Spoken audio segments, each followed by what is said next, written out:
Bismillahirrahmanirrahim. Assalamu alaikum wa rahmatullahi ta'ala wa barakatu. Kyawawan yan uwa da abokanai na intanet baki daya, barkanku da warhaka, barkanku da zuwa Cyberxploit Hausa.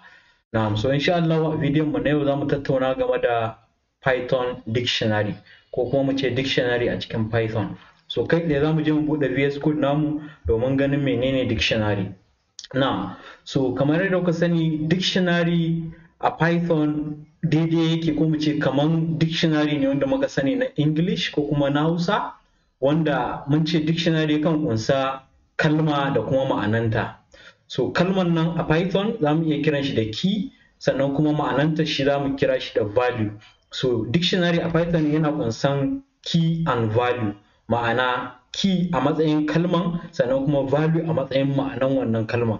So wannan shine a takaice game da dictionary. So kai tsaye zamu je ga misali a cikin code editor namu domin mu ga ya dictionary yake aiki a cikin Python. So da farko dai zamu declare sunan dictionary din mu, misali zamu kira shi da sunan dict, ma'ana sunan dictionary kenan. So bayan mun karasa dictionary din ba zamu iya bashi a sunan dict equal to sannan now. So kamar yadda kuka sani dictionary yakan fara da curly braces ne, kamar yadda kuke gani, inda muka ce list yana farawa da square bracket, set yana farawa da bracket ko kuma a kira shi da parenthesis. So wannan kenan. So dictionary kuma a Python yana amfani da curly braces ne kamar yadda kuka gani. So mun ci ya kunshi yana kunsan key da kuma value, key sannan column sannan kuma value, ma'anan key din.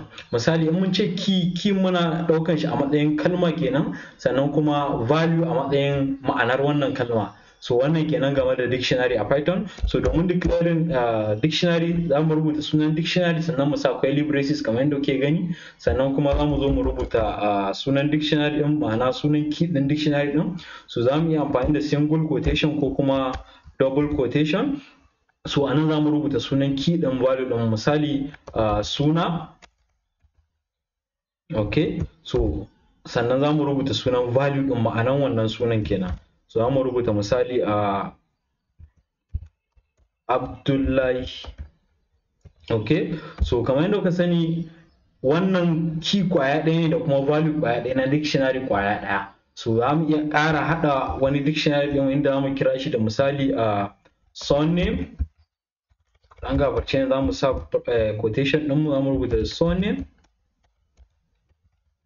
ko kuma sunan mahaifi,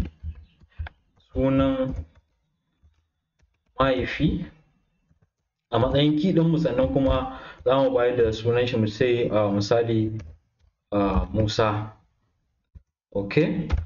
So now za mu ƙara element kwaya ɗaya a cikin dictionary ɗinmu ko kuma mu ce item kwaya ɗaya, inda za mu yi declare ɗin shi mu kira shi da kala, okay. So Musa Abdullahi baki ne, anan za mu sa baki, misali baki. So wannan kamar yadda kuke gani shine dictionary ɗinmu. Bari ne ɗan yi zoom out da magani da kyau. So now wannan dictionary ya kunsa element kwaya uku ko mu ce items kwaya uku, inda ya kunshi suna a matsayin key sannan Abdullahi kuma a matsayin value.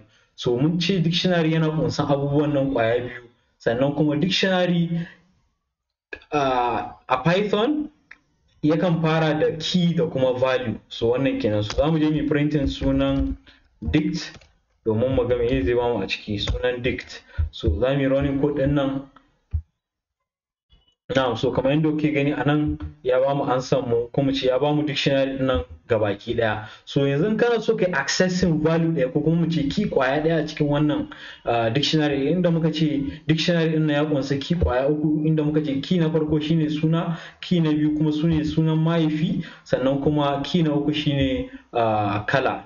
In na ce ki ku kaddara ina nufin kalma, misali kamar a dictionary ɗinmu na turanci ko na Hausa akwai kalma sannan akwai ma'anarta.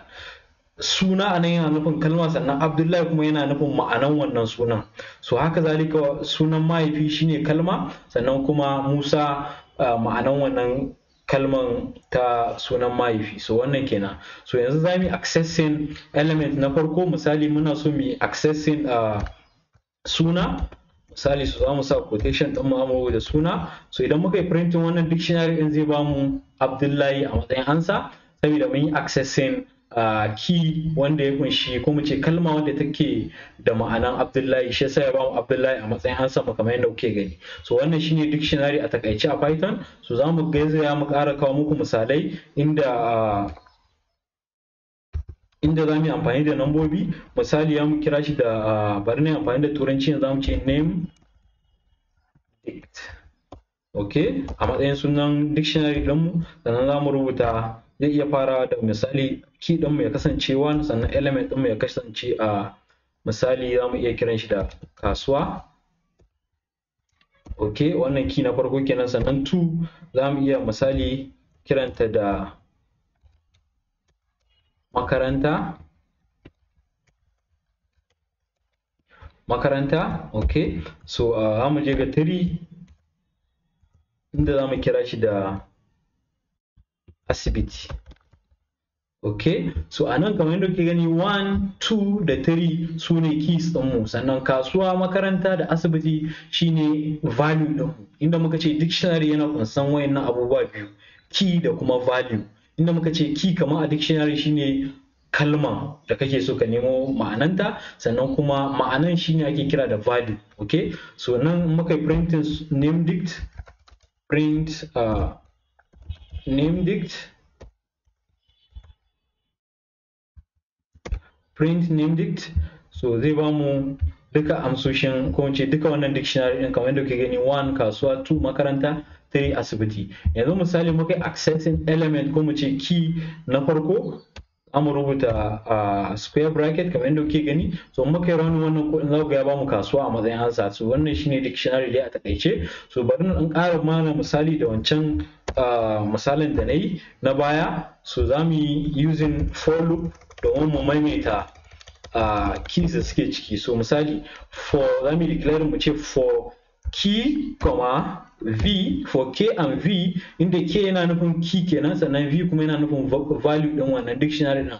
So anan menene k din mu shine sunan mahaifi da kuma kala. Menene value din mu v kenan shine Abdullahi, Musa da kuma baki. So wannan sune key da value din mu, okay. So za mu ba da space for k v in sunan dict, okay, dot item. So yana da wani method da ake cewa dot item, okay, inda zai lissafa mana duka abubuwan da suke cikin wannan dictionary din. So za mu rubuta code, sai mu danna enter, sannan za mu yi printing print k plus b, k plus v, ma'ana zai muna hada mana sunan da key din mu da kuma value na kowanne element ana. So bari mu run da mu ga me zai ba mu a matsayin ansa. Na'am, so kamar yadda kuka gani ya ba mu suna Abdullahi, sunan mahaifi Musa, sannan kuma kala baki. So bari mu dan ƙara gyara shi domin mu ga domin ya dan yi kyau a cikin screen din mu. So anan zamu introduce abin da ake cewa da concatenation. So concatenation akan fara shi haka ne kamar yadda kuke gani, za ku rubuta wannan sai mu danna space. So wannan space din zai ba mu tsakanin suna da Abdullahi, zai ba mu space. So bari mu yi rawan dai domin ku gani. Na'am, so kamar yadda kuke gani ya ba mu suna Abdullahi, sunan mahaifi Musa, da nan kuma kala baki. So na'am, so za ka iya sa colon a cikin bracket din nan saboda ya ƙara yin kyau domin ganin key da value ɗinka daban-daban. Na'am, so kamar yadda kuke gani ya ba mu suna Abdullahi, sunan mahaifi Musa, kala baki. So wannan kenan insha Allah game da dictionary. Insha Allah da wannan ne za mu kawo ƙarshen wannan bidiyon. In kai sabo ne zuwa channel ɗin mai albarka, muna roƙonka da ka danna muna subscribe button, ka danna muna ƙararrawar sanarwa. Idan ka kasance tare da mu a wannan tasha mai albarka, muna roƙonka da ka danna like a wannan bidiyon, sannan kai share ɗin shi zuwa ga 'yan uwanka, abokananka, domin su masu amfana. Idan kuna tambaya ko wani ƙarin bayani ko mun yi wani kuskure da kuka ga ya kamata ku sanar da mu, za ku iya barin mana shi a can comment section ko kuma a cikin link na social networks ɗinmu, za mu bar shi a cikin description. So insha Allah da wannan ne ya mu ce assalamu alaikum wa rahmatullahi ta'ala wa barakatuh. Peace.